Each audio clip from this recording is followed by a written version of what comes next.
Fala galera, tudo certo? Muito bom dia, muito boa tarde, muito boa noite. Eu sou o Gabriel Pio e bora falar, conversar e analisar um pouquinho da partida que ocorreu na noite da última quarta-feira. Estou gravando esse vídeo na quinta-feira de manhã entre Palmeiras 1, Cerro Porteño 0, vitória do Alviverde Paulista. Então bora falar um pouquinho sobre esse jogo, algumas coisas muito interessantes pra falar. E eu vou começar esse vídeo da forma habitual, da forma padrão. Tá assistindo e não é inscrito no canal ou não segue o canal, muitas pessoas passam por isso. Só olhe, se atente se você está inscrito ou seguindo o canal. No YouTube, o joinha ajuda demais, assim como no TikTok, o coraçãozinho. E o comentário e o compartilhamento é essencial nas duas plataformas. Então, bora que bora falar um pouquinho sobre esse jogo. Muita coisa legal, muita coisa interessante. Primeiramente, eu vou começar de um jeito um pouco diferente. Vou falar sobre as escalações das duas equipes. Exatamente.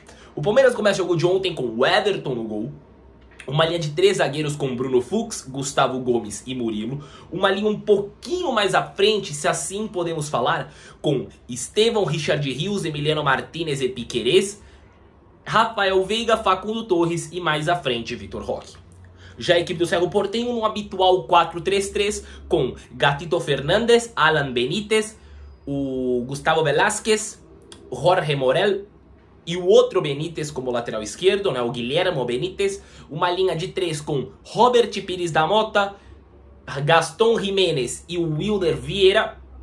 E uma linha ainda mais à frente com Rodrigo Gomes, Jonathan Torres e o Gabriel Wagaio. Ou seja, você conhece algum dos jogadores da equipe do Cerro Porteño? Talvez você pode falar o Gatito, conheço o Gatito, e talvez o Pires da Mota porque passou pela equipe do Flamengo. Mas muitas vezes você pode pegar uma equipe desconhecida que tem muitos bons talentos. Mas o que aconteceu no jogo de ontem foi um jogo onde o Palmeiras foi muito superior durante praticamente o jogo todo, se não o jogo todo. Mesmo que só tenha tido 1 a 0 no placar, mesmo que não tenha feito uma atuação tão brilhante como muitas vezes ocorre com a equipe do Palmeiras, que peca muito no passe final, peca muito na construção de jogadas, né, do meio pro final de uma construção de uma jogada. Porém, logo no começo do jogo, por que eu quis passar a escalação?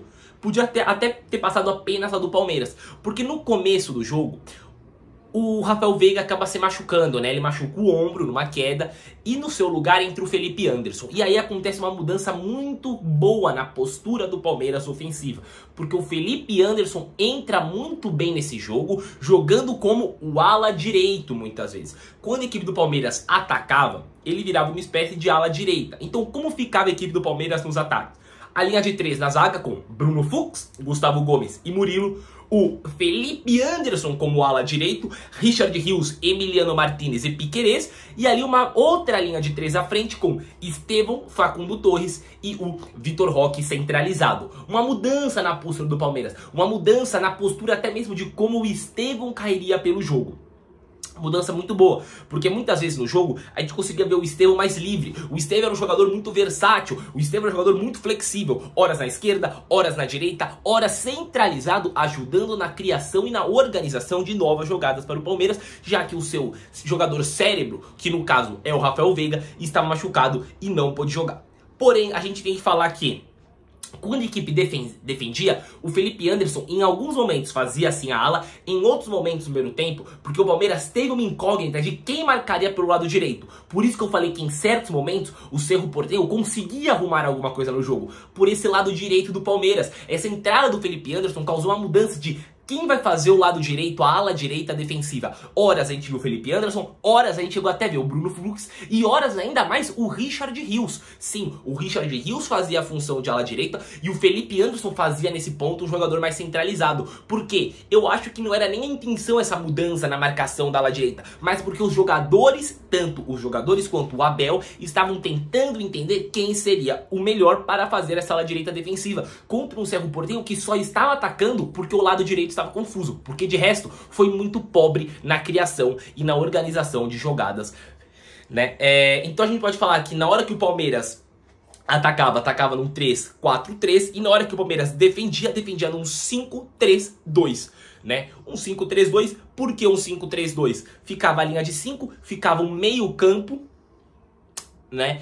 Então o Richard Rios fazia a direita, ficava no meio Felipe Anderson Emiliano Martinez e Facundo Torres. O Felipe Anderson fazia ala, aí ficava Richard Rios, Emiliano Martinez, Facundo Torres e ainda mais à frente Vitor Roque e Estevão. Então o Palmeiras, Flamengo nada, o Palmeiras defendia numa 5-3-2.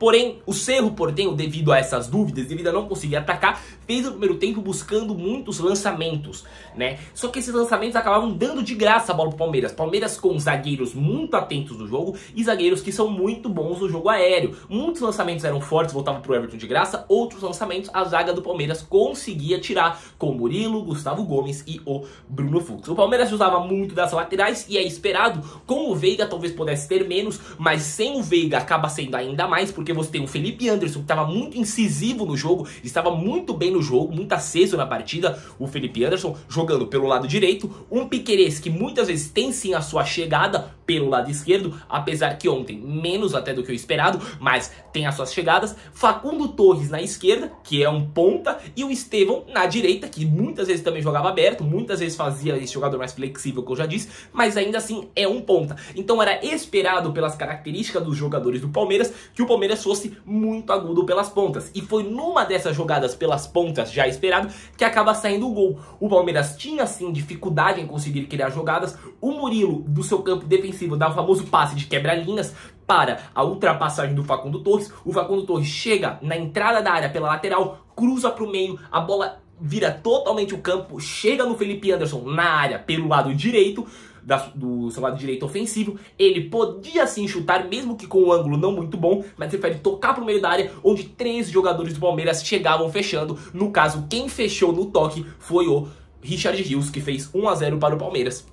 Um belo gol do Palmeiras, uma boa jogada do Palmeiras, onde o Palmeiras soube explorar o que de melhor poderia ter para essas partidas, que eram seus alas, que eram seus pontas, com um belo passe do Murilo. O Palmeiras durante o jogo também tentou muito desses lançamentos, muitas vezes dando certo, outras dando errado, mas era a melhor forma do Palmeiras atacar. E quem dava esse lançamento? Quando a bola estava na direita, Bruno Fux; quando a bola estava na esquerda, Murilo. Esses dois zagueiros buscando muito esses lançamentos para o campo de ataque, para os alas ou para os seus pontas.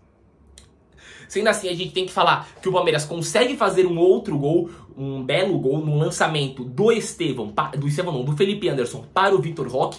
E nisso aí eu quero falar como foi boa a partida do Felipe Anderson. Eu sou um cara que desde que comecei a assistir o Palmeiras, vejo que o Felipe Anderson está muito abaixo do que eu assistia dele na Lazio. Porque se no momento o campeonato que eu mais assisto é o Brasileirão, por muito tempo o campeonato de futebol que eu mais assisti era o Campeonato Italiano, e eu gostava muito do Felipe Anderson. Quando saiu a notícia de que ele não iria ficar na Lazio, eu quis muito que ele fosse para o Napoli, que é a equipe que eu mais gosto, é a equipe que eu torço no Campeonato Italiano, assim como torço e amo tal quanto o Corinthians.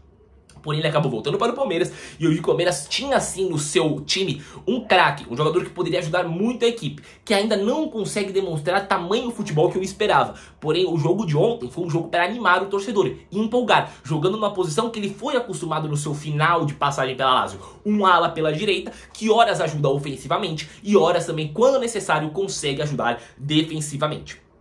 A gente pode falar que o Flaco entra durante o jogo e aí o Flaco perde muitos gols, né? É muito estranho. O Vitor Roque na partida de ontem, você pode falar, meu Deus, o Vitor Roque mais jogo sem gol. Ele teve um gol anulado, ele deu passe para o Estevão, ele é um jogador que briga muito pela bola, consegue ganhar muitas vezes a bola para a equipe do Palmeiras no campo de ataque. Eu acho o Vitor Roque um jogador que vem vindo muito bem. O gol é questão de esperar para sair, uma hora irá sair sim o gol do Vitor Roque. Importante lembrar, final de semana tem Palmeiras e Corinthians, tem clássico. É o jogo que um jogador do porte do Vitor Roque espera para conseguir marcar seu primeiro gol. Não duvido lá ele fazer o primeiro gol dele, mas o que ele vem desempenhando até agora, em questão de ajudar o time, eu acho muito benéfico para a equipe do Palmeiras.